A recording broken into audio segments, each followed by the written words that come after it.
Hello everyone. इस video में हम देखेंगे कि एग्ज़ाम हमें कैसे क्लियर करना है, हमारी उस एग्ज़ाम को लेके क्या स्ट्रैटेजी होनी चाहिए, हमें कैसे पढ़ना है। हम एसएससी सीजीएल का एग्ज़ाम के थ्रू वो देखेंगे कि मैथ्स में हमें कैसे पढ़ाई करनी है, कैसे मॉक टेस्ट सॉल्व करने हैं, कैसे रैंक सिक्योर करनी है। ठीक है, लेट्स सी। अब एग्जांपल एसएससी सीजीएल का लेते हैं।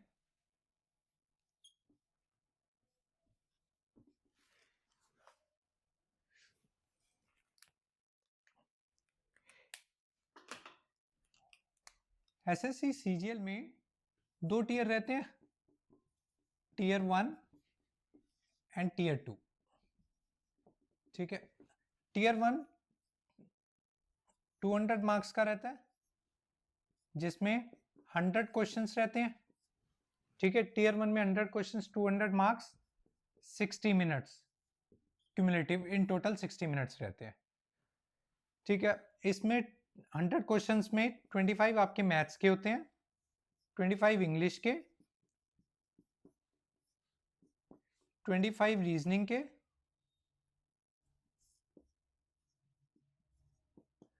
एंड 25 जीएस के।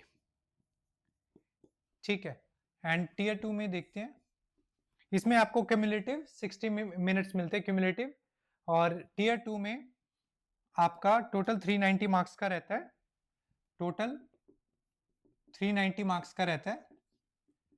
इसमें आपके maths, reasoning, GS and English. Maths के 30 क्वेश्चंस होते हैं, रीजनिंग के 30 क्वेश्चंस, जीएस के 25 क्वेश्चंस और इंग्लिश के 45 क्वेश्चंस। ठीक है, और हर क्वेश्चन 3 मार्क्स का रहता है। तो टोटल मैथ्स का कितना हो गया, 90, रीजनिंग 90, जीएस 75, इंग्लिश 135, टोटल आपका 390 हो गया। अब हमें और इसमें क्या रहता है, मैथ्स टोटल आपको 2 आवर्स मिलते हैं, मैथ्स और रीजनिंग के लिए कलेक्टिव 1 आवर मिलता है, और जीएस और इंग्लिश के लिए कलेक्टिव 1 आवर मिलता है, टोटल 2 आवर मिलते हैं। और कंप्यूटर और टाइपिंग का अलग रहता है, 15 मिनट ईच, वो हम डिस्कस नहीं करेंगे अभी। बेसिकली हमें मैथ्स का, हम स्ट्रेटेजी मैथ्स के थ्रू देख रहे हैं कि हमें पढ़ना कैसे है, कैसे एग्जाम ओरिएंटेड अप्रोच हमारी होनी चाहिए, कैसे हम एग्जाम क्लियर कर सकते हैं। अब देखिए, जैसे यहाँ पे आपको 60 मिनट्स मिल रहे हैं, जीएस में 25 क्वेश्चंस के लिए अगर आप, हम 60 मिनट्स हैं, हर सेक्शन पे अगर 4 मिनट का देखें, हर सेक्शन पे 4 उस पे देखें, तो ये 15 मिनट का हर एक सेक्शन पे हमें टाइम मिलता है। ठीक है, अब देखेंगे हम जीएस पे 15 मिनट्स नहीं चाहिए होते, whether you know the answer और नॉट, वो आप स्किप कर देते हैं। उसमें ऐसा नहीं है कि आप ट्राई करेंगे और आ जाएगा या कुछ भी ऐसा। तो जीएस में जनरली 15 मिनट नहीं लगते, it takes 5 to 7 minutes around that time. ठीक है, बट स्टिल अभी हम यहाँ पे हर सेक्शन को 15 मिनट दे के चलते हैं। मैथ्स को हम हो गया 15 मिनट, इसी तरह यहाँ पे रीजनिंग में और मैथ्स में मिला के कलेक्टिव 1 आवर है, तो मैथ्स के 30 क्वेश्चंस के लिए 30 मिनट्स हो गए। ठीक है, अब हम देखते हैं हमें करना कैसे है, कैसे मॉक टेस्ट देना है, उसके अकॉर्डिंग कैसे प्रिपेयर करना है। क्या रहता है, जब हम बहुत स्टूडेंट्स में ये रहता है कि हम पढ़ते जा रहे हैं, लेकिन ना हमारा एग्जाम स्कोर इंप्रूव नहीं कर रहा। जैसे क्या है, लेट्स सपोज किसी का स्कोर मैथ्स में जैसे यहाँ पे था 50 मार्क्स का था, उसका हर बार स्कोर आ रहा है 35, 37, 34, 39। ठीक है, स्कोर इंप्रूव नहीं कर रहा है even after studying a lot, कि बहुत पढ़ने के बाद भी। और किसी का स्कोर ऐसे आ रहा है 20, 25, इसके बाद ले लो let's suppose 32, 40, which one is better? ये बेटर नहीं है, ये बेटर है। क्यों? क्योंकि आप कलेक्टिवली आपका स्कोर इंप्रूव हो रहा है। तो ये हमें देखना है कि कई बार जब होता है कि हम पढ़ भी रहे हैं बट हमारा स्कोर इंप्रूव नहीं कर रहा, तो स्कोर इंप्रूव करने के लिए हमें कैसे पढ़ना है, इसलिए हम इस पे आते हैं।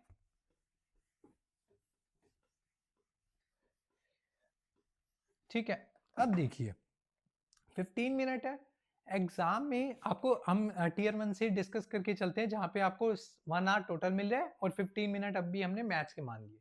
जब आप कोई भी मॉक टेस्ट किसी भी एग्जाम का, वेदर इट इज एसएससी का कोई एग्जाम है, यूपीएससी का सी सेट है, या स्टेट सर्विसेज है और कैट है, या कोई भी कॉम्पिटेटिव एग्जाम है, जब भी आप मॉक टेस्ट करते हैं तो आप ये नहीं, ऐसे नहीं करना कि अगर 1 आवर का है तो 1 आवर में ही मॉक टेस्ट कंप्लीट करना है, ऐसा नहीं है। क्यों? आप ये देखिए 1 आवर की जगह आप टोटल रखेंगे अराउंड 50 मिनट्स के आसपास। आप मैथ्स में अराउंड रखिए, मैथ्स में आप अराउंड रखिए 12 टू 13 मिनट्स। ठीक है? क्यों?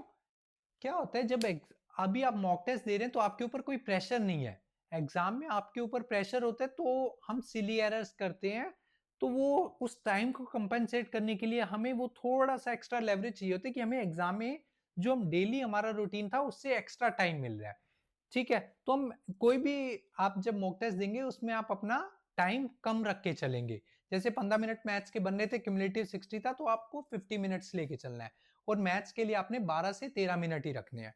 और ये आप स्ट्रेटेजी अपने अकॉर्डिंग इम्प्रोवाइज और थोड़ी ट्विकिंग करके अप्लाई कर सकते हैं। अभी देखिए मैं ये वाली साइड को हटा देता हूँ।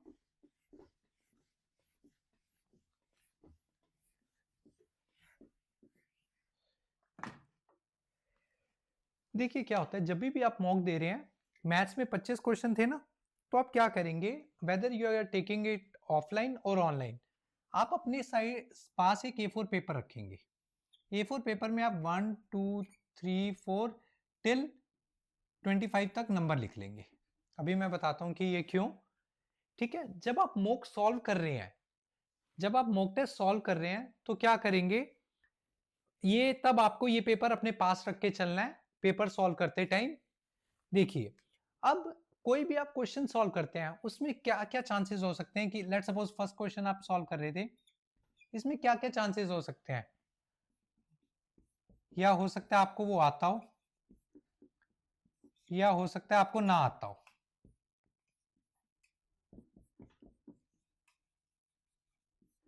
ठीक है, हो सकता है आपको आता हो, या हो सकता है ना आता हो, या हो सकता है आप उस क्वेश्चन को सॉल्व करने में स्लो थे। ठीक है, या ऐसे भी हो सकता है उस क्वेश्चन में आपको कुछ कंसेप्चुअल क्लैरिटी में कुछ इश्यू था, कि डाउट था कि ये कैसे हो रहा है, या some conceptual clarity issue was there.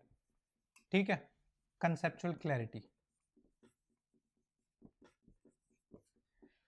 Fifth one is quality. ठीक है, कि जब आप वो कर रहे थे तो हो सकता है क्वेश्चन सॉल्व करते वक्त आपको लगे हाँ ये क्वालिटी क्वेश्चन है।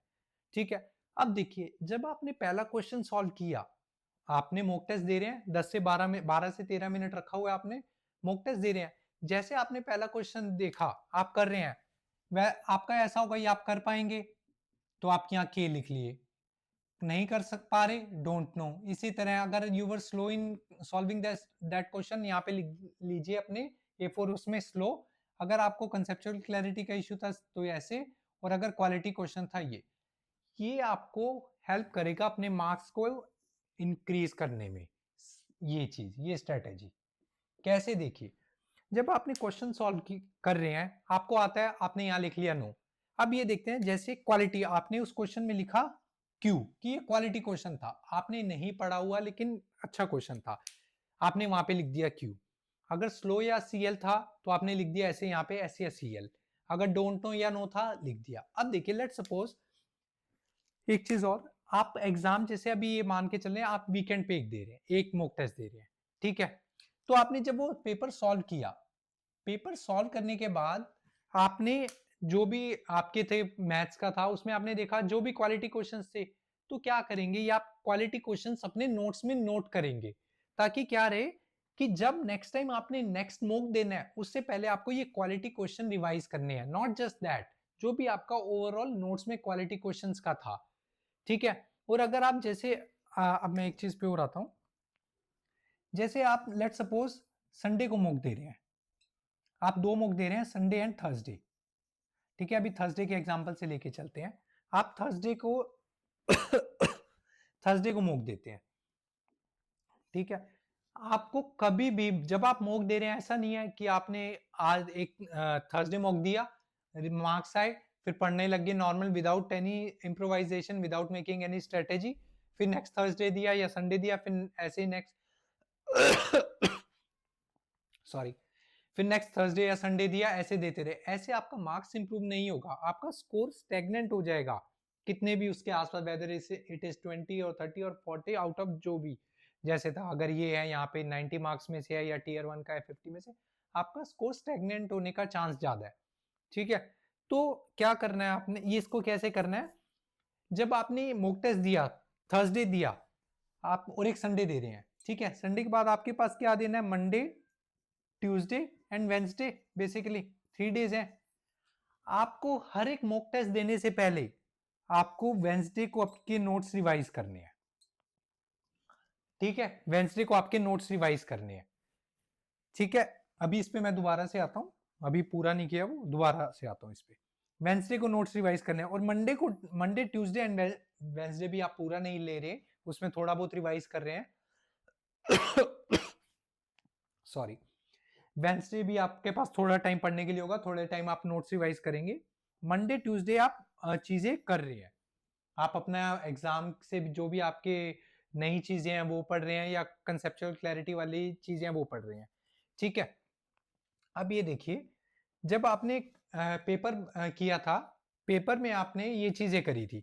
अब ये देखिए, आपने क्वालिटी क्वेश्चन नोट किए, क्यों था, जो भी मॉक टेस्ट आपने थर्सडे मॉक टेस्ट दिया, मॉक टेस्ट देने के बाद आप क्या करेंगे, ये जो क्वालिटी क्वेश्चन है इसको आप अपने नोट्स में नोट करेंगे।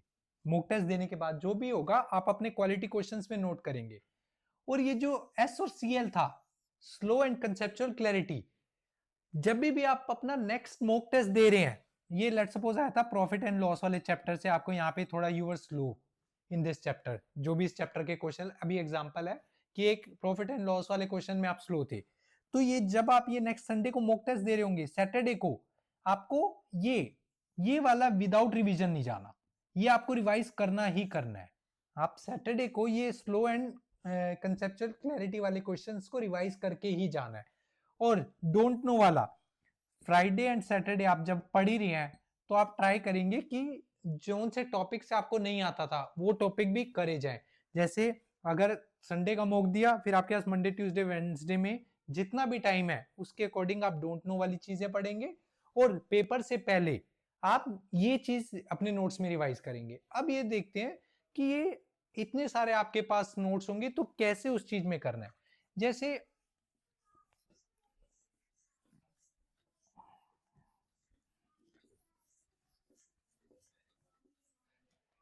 जैसे आपके पास काफी एक थिक नोट्स हो गए, ठीक है, थिक नोट्स हो गए, उसमें अब मैथ्स के 20 और चैप्टर्स हो गए और एक चैप्टर के नियर अबाउट 100 टाइप्स हो गए, एक चैप्टर में 100 टाइप के क्वेश्चंस हो गए। अब प्रॉफिट एंड लॉस ही एक अभी एग्जांपल देखते हैं। प्रॉफिट एंड लॉस के जो भी, सॉरी, प्रॉफिट एंड लॉस के कितने क्वेश्चंस होंगे जो आपको लगता है कि ये क्वालिटी क्वेश्चंस होंगे, 15 20 और 25 और क्वेश्चंस होंगे, बाकी बहुत क्वेश्चंस ऐसे हो सकते हैं आपको लगे कि ये काफी बेसिक चीजें हैं। ठीक है, आपको वो बेसिक चीजें जो हमने टाइमलाइन डिसाइड करी थी, थर्सडे लेट सपोज आप मॉक टेस्ट दे रहे हैं, थर्सडे से पहले वेडनेसडे को कि आपको जो नोट्स रिवाइज करने हैं उसमें आपको ये 100 के 100 क्वेश्चंस तो देखने की जरूरत नहीं है, ये इसके कंसेप्ट्स देखने की तो जरूरत नहीं है। तो आप क्या करेंगे, जो इसमें 20 और क्वेश्चंस थे, 20 और क्वेश्चंस थे, इसमें क्या करेंगे आप क्वालिटी क्वेश्चंस को एक A4 पेपर लेंगे, उसमें यहां पर इसी इधर ही छोटा छोटा लिखेंगे और ये ट्राई करेंगे इसी पेज पे फ्रंट और बैक पे मिला के आपके 1 2 टिल 20 यहाँ पे वो छोटा छोटा कंसाइज में करके कि आपके 20 और क्वेश्चंस इसी में आ जाए। और नेक्स्ट टाइम जो हमने एग्जाम में भी देखा था कि आपका आया whether you know don't know slow conceptual clarity and quality. अब इस क्वालिटी क्वेश्चन को आप नोट्स में यहां पे नोट करेंगे क्योंकि आफ्टर सर्टेन प्रैक्टिस आपके लिए इसमें क्या हो गया, जो 80 क्वेश्चंस की रिवीजन है, 80 क्वेश्चंस वाला कंसेप्ट है वो इतना रेलिवेंट नहीं रहा। क्योंकि जब आप देखिए, अगर जब आप पढ़ते हैं तो अब आप मैथ्स अगर रिवाइज करते हैं, यू डोंट रिवाइज 2 + 2 = 4, तो आप थोड़ा सा अपने लेवल के अकॉर्डिंग रिवाइज करते हैं कि आपका इतना लेवल है, उस लेवल के अकॉर्डिंग मेरे को 2 + 2 = 4 रिवाइज करने की जरूरत नहीं है, मेरे को 2⁻∞ या कुछ भी हायर फिगर को देखने की जरूरत है।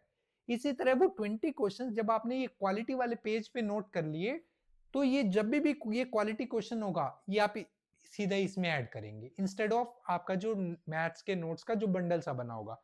तो ये ऐसे क्या होगा, ये आपके करीबन 20 एक चैप्टर के नोट बन जाएंगे अगर आप time speed distance, profit and loss, average, boats, SI, CI, ऐसे 20 और ट्रिग्नोमेट्री, ज्योमेट्री, 20 और चैप्टर्स के नोट्स बन जाएंगे। अब ये देखिए ये आपको कितना बेनिफिट देगा मॉक से पहले और मेन एग्जाम से पहले। आपके पास मैथ्स का रिवाइज करने के लिए जस्ट दोस 20 पेजेस है, वो 20 पेज आप जब इस मॉक में आपने, और ये देखिए जब स्लो और ये कंसेप्चुअल क्लैरिटी वाला था, आप जब वेंसडे को रिवीजन कर रहे हैं, मॉक टेस्ट आप थर्सडे दे रहे हैं, आपको वेंसडे रिवाइज करना है, तो जो स्लो और कंसेप्चुअल क्लैरिटी थे ना उसके ये वाले नोट्स रिवाइज करिए जो ये 20 क्वेश्चंस वाले थे। तो ये क्या है, धीरे धीरे आपकी ये स्लो और कंसेप्चुअल क्लैरिटी वाला क्वेश्चन, ये कंसेप्ट ही खत्म हो जाएंगे, ये आपके पास नंबर धीरे धीरे रिड्यूस करके 0 पे आ जाएगा। क्योंकि क्वेश्चन पेपर में क्या रहता है, आज एसआईसीआई का थोड़ा सा प्रीडोमिनेंट था, नेक्स्ट में हो सकता है टाइम स्पीड डिस्टेंस हो। तो धीरे धीरे आपके ये वाले नोट्स हर एक एक एक वन वन करके हर एक 20 चैप्टर्स मूक से पहले ही, सॉरी मेन एग्जाम से पहले ही 5 से 7 बार बहुत इजीली रिवाइज हो जाएंगे। और जब आप इतना बार रिवाइज कर चुके होंगे तो लास्ट में वो रिवीजन एक 20 और पेजेस के बंडल को रिवाइज करने के लिए आपको 1 या 2 घंटे से ऊपर नहीं लगेंगे। ठीक है, तो ये जब आपका क्वालिटी क्वेश्चन इसमें हो गए, स्लो और कंसेप्चुअल क्लैरिटी मॉक टेस्ट देने से पहले हो गए।